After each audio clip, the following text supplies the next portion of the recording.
আপনাদেরকে আমি আগেই দেখিয়েছিলাম যে গাছে ফ্রুট ব্যাগিং করে রাখার যে একটা ফায়দা এবং লাভ, সেটা কিন্তু আপনাদেরকে আমি আজকে দেখাবো জলজন্ত হাতে নাতে। এখানে একটা আমের গাছ আমার আছে, তা কিন্তু আপনারা দেখতে পাচ্ছেন এই যে ব্যাগিং করে রেখেছিলাম, আমটা কিন্তু পেকে ব্যাগিংয়ে পড়ে গেছে। এই পড়ে যাওয়ার ফলে কি হয়েছে, এই আমটা আর মাটিতে পড়েনি, এখানে কিন্তু আমটা ঝুলে আছে।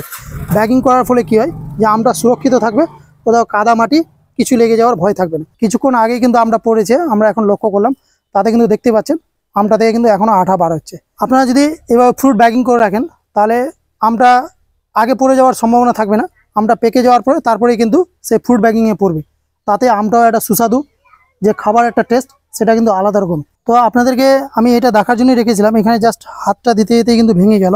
আপনারা যখনই আমটা হারভেস্ট করবেন, এই যে আমার এখানে আমটা হারভেস্ট করা হয়েছিল, আপনারা দেখতে পাচ্ছেন এই আমটাকে হারভেস্ট করার পরে এখানেই আমাকে সাথে সাথে ভেঙে নিতে হতো।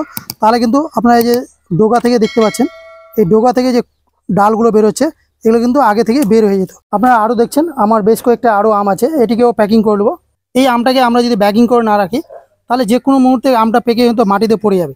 তাই আমাদেরকে আমটাকে সুরক্ষিত রাখার জন্য আমরা এরকম নেট প্যাকিং নিয়ে নেব, যেন আমটা পেকে যাওয়ার পরে এই নেটটাতেই পড়ে থাকে। এটা একটু আরও অন্যরকম ডিজাইনের পাওয়া যায়, কিন্তু আমি এটা একটা ঘরোয়া পদ্ধতির ট্রিক্স অ্যাপ্লাই করছি। তো দোকান থেকে এরকম আপনি নেট কিনে নিয়ে কিন্তু আপনি সেটা করতে পারেন। এইভাবে কিন্তু আপনি প্যাকিং করে দিতে পারবেন।